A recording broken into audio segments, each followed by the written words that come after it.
Hey, soulful people. Allison Crow here, episode number 140 of the Better Life, Better Work show. And I had a recent major aha that I wanted to share with you.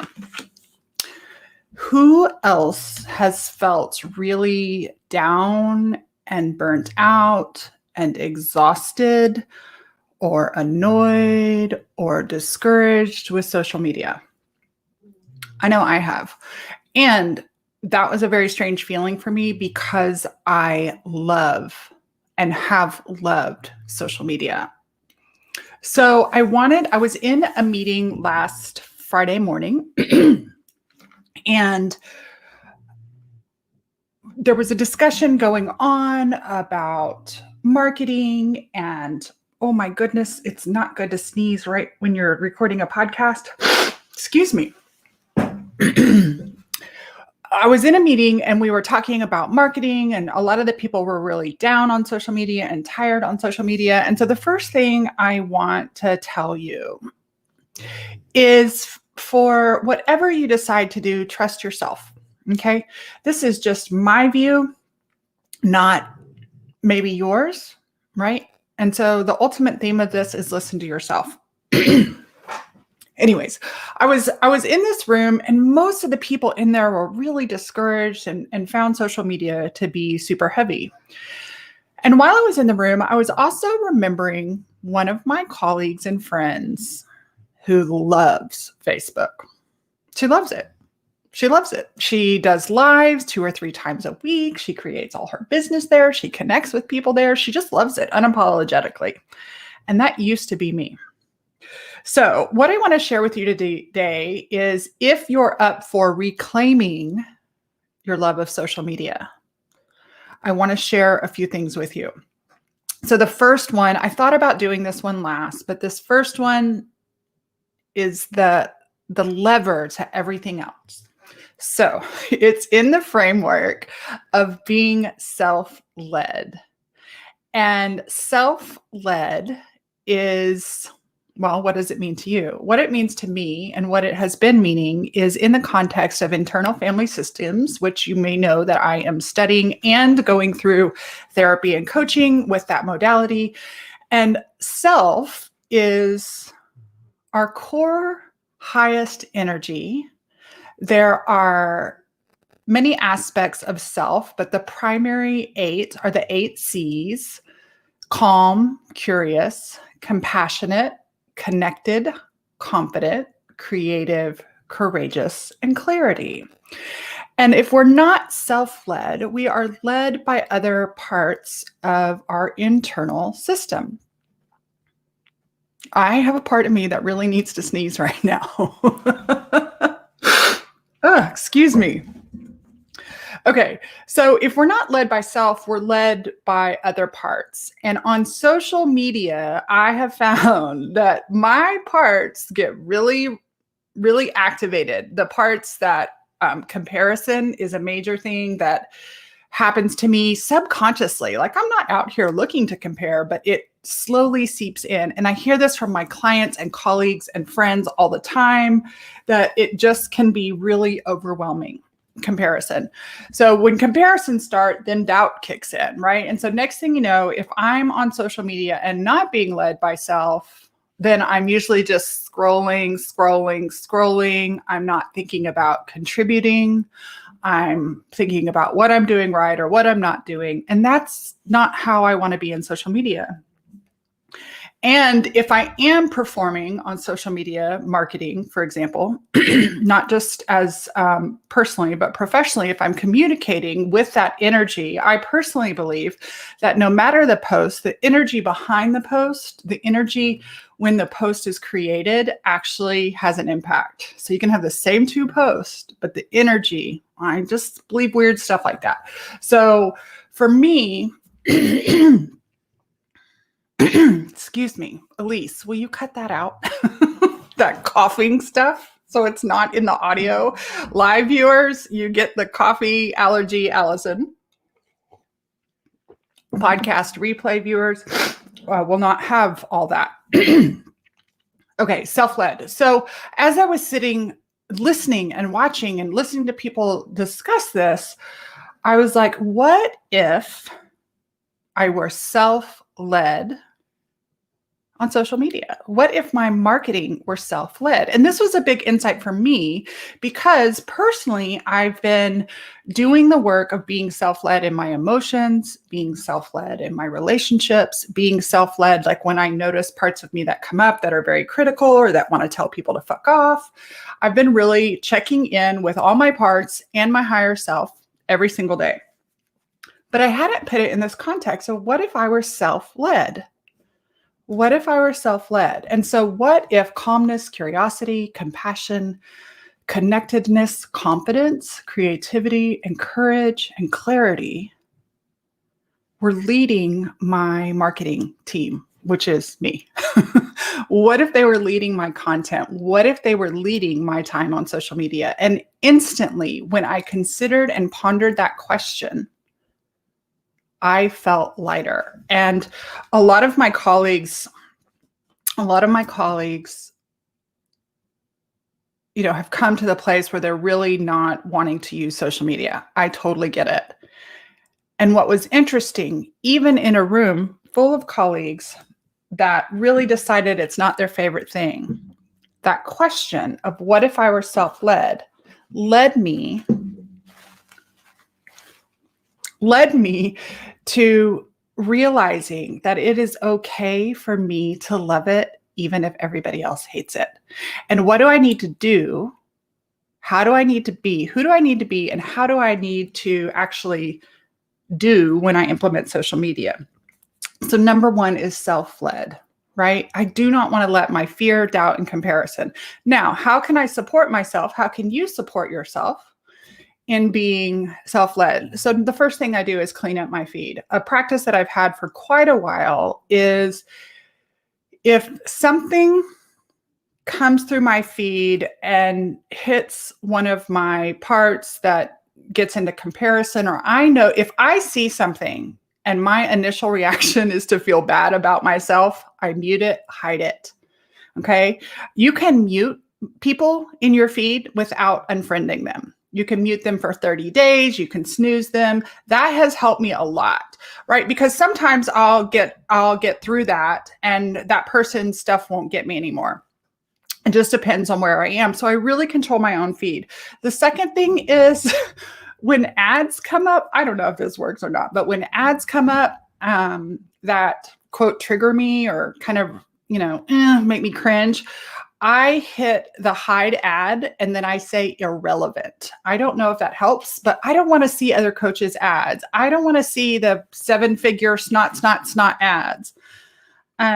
So I clean up my feed. The second thing is I follow not just, I follow my hobbies on social media, right? My Facebook feed is full of backyard bird watching and nature.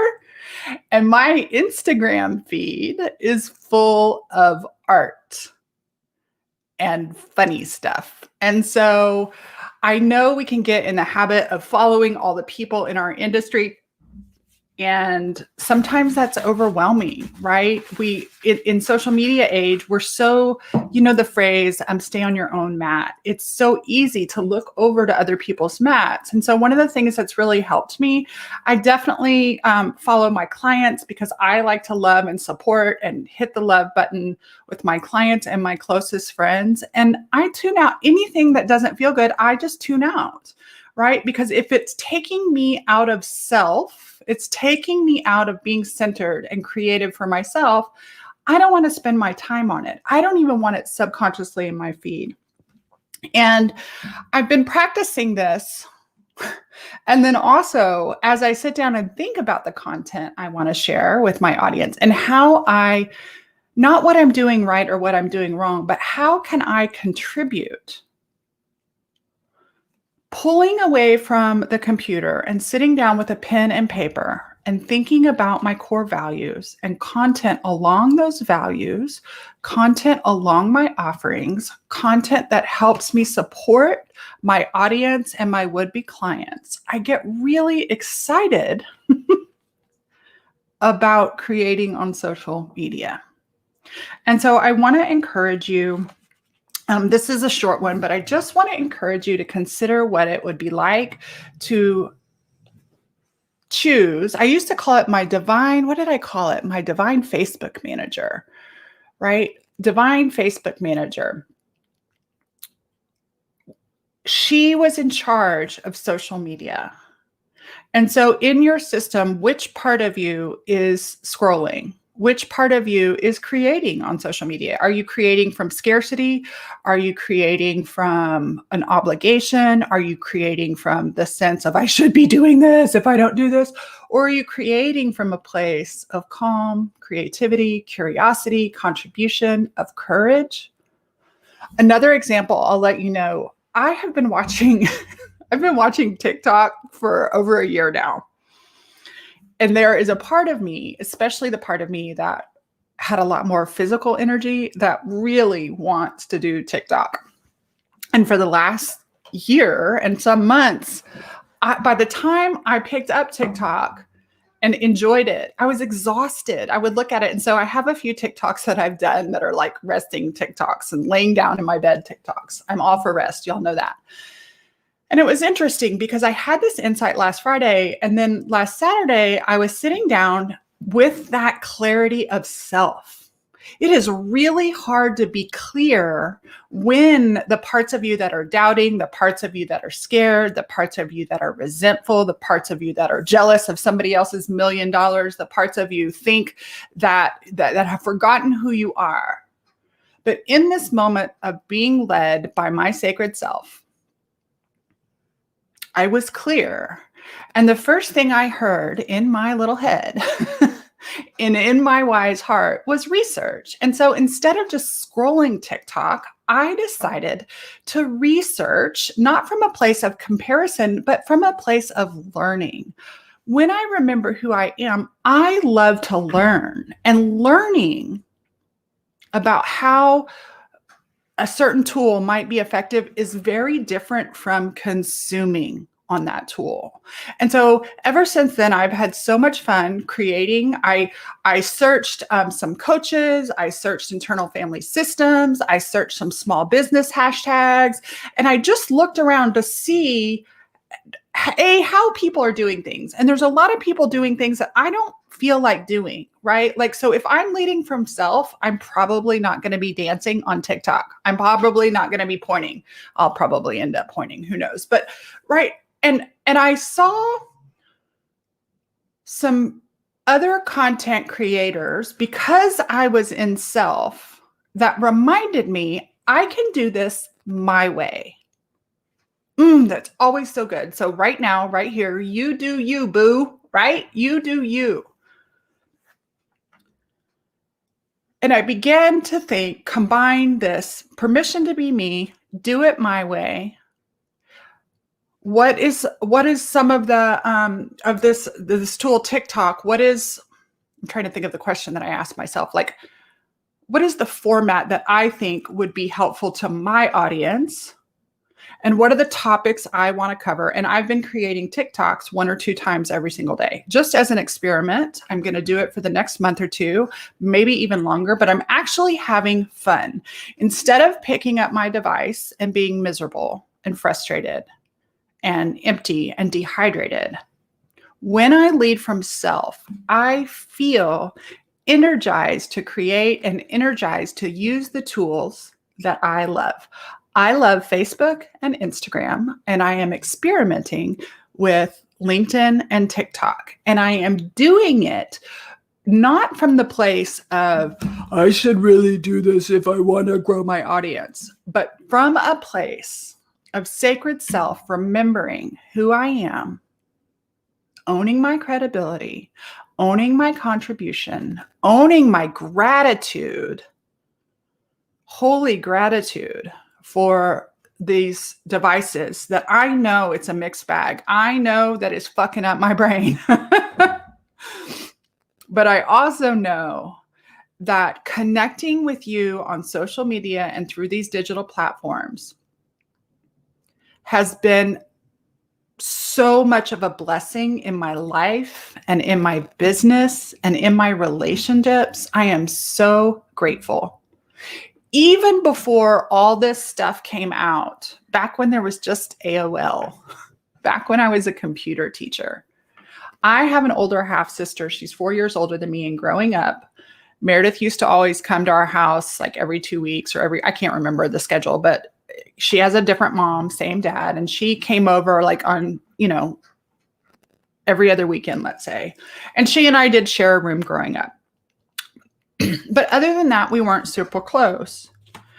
And when I was teaching and a computer teacher and AOL was out there, I mean, the internet was out there, but we weren't doing social media yet. We weren't even doing, what's that? Oh, I can't remember the name of the one with the music.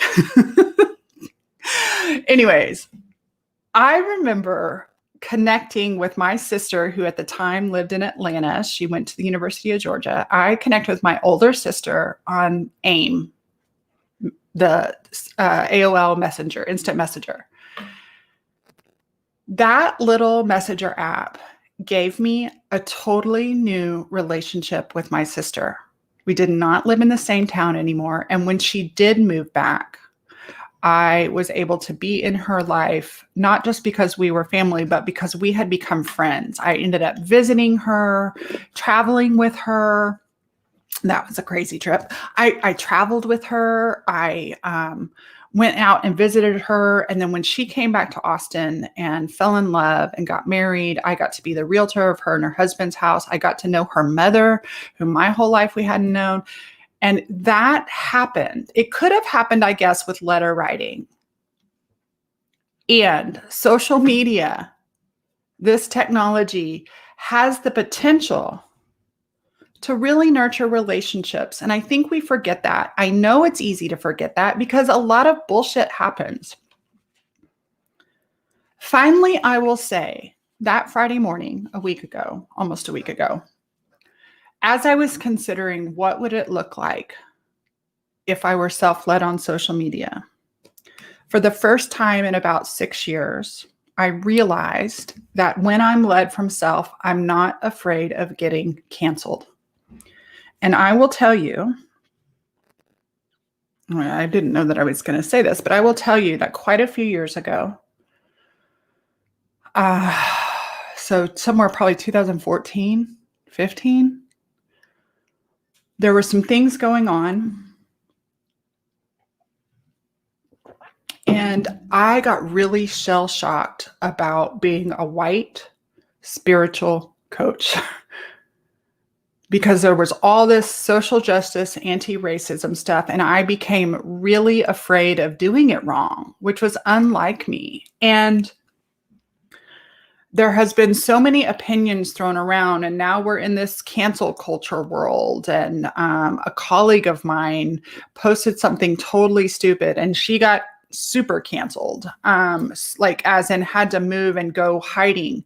And we see these things going on. And for some reason, I took on a spirit of fear. And I've had quite a few conversations with a close colleague and friend of mine. And she's like, why would you be afraid of canceling? You're not, like, your heart is so genuine. But I was still afraid. And one of my deepest fears, not in self, but there is a part of me, a little girl, that is so afraid of saying or doing the wrong thing and being misunderstood. And as I have worked on and met that part of me that is terrified of doing harm and being misunderstood, and as I have introduced her to self-energy and loved on her, she is softening. And I realized last Friday, I was like, oh my God, I'm not even afraid of being canceled. And something like this heavy cloud that has been over my chest with social media lifted. I'm not saying I won't get tired again, but I do have a new paradigm, and it felt important to share with you. If you'd like to know more about internal families or self, I can share some of the resources I'm learning with you. I'm certainly not certified in it. That takes years, but I am beginning my journey. I am practicing personally. I am voraciously studying and learning and listening, and so many good things have come out of it. And having the framework of being self-led, letting self lead all parts of my system, which takes some work, has not only been helpful to managing emotions and managing stress and managing relationships, but who knew it would also help me, right? So new position alert. I had a new hire on my social media team, and it is self-energy. And so as I create for you guys, as I create for my business, as I create personally, I'm having a blast with this self-energy, being the leader. And I just wanted to share that today. I hope it encourages you. I hope if you at one point loved social media, that you can find your way of falling in love with it again. If you don't love social media, I want to give you permission to do things differently. I have one of my deep coaching clients that was in the mastermind last year, and her big win was she left corporate and went to start her own coaching company. And she was like, my big win after this year is getting 17 clients without any social media. And she did it all by personal referral and reaching out personally and sending emails. And, she couldn't do because of COVID, she couldn't do like coffees and things like that. But she just reached out and built her entire coaching practice based on connection without social media. So if yourself leads you to unchoose social media, that's fine. But I especially wanted to love on those of you who have built up maybe a slime like I had of social media. And I want you to allow and get curious with yourself about what would it look like if you let your highest self lead in social media. Thanks for spending time with me. Thanks for spending time on the podcast. If you liked this, either tag somebody or share it. I totally appreciate you. And I'll see you soon.